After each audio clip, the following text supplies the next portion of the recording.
Madam, jambo mingi, uko salama? Uko salama. Unaendelea vizuri? Sasa nilikuwa nauliza aje, mzee wako? Natakia mzee wangu nini? Sikuwa na ubaya na yeye, nilikuwa nauliza kama unaona pale chini kwa parking kama anaweza tusongesea gari yake. Usongesea gari? Anisongesea gari ndio kuna vitu zingine. Wewe unakuanga na gari? Unasongeshewa gari utoke ama utoe mkokoteni yako? Ni wewe unapita, yani umekuwa mnono. Hawezi toshea, lazima gari ya wenyewe itoke kwa parking ndio upite. Ama ni mkokoteni?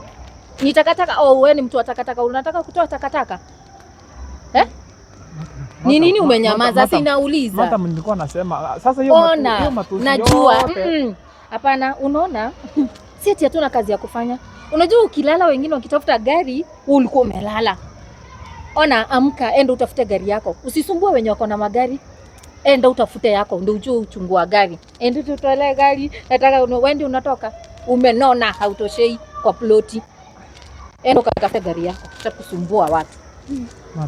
Kusema tu kweli sasa si ni gari. Bado uko hapa. Makosa ni yangu. Hata wewe ukimwona mwambie akuja atutolee gari kwa sababu naambia enda upitia juu kama uwezi toshea pembeni. Sawa, chipange muame. Enda utafute gari yako. Tirani kuliko hata pitia chief.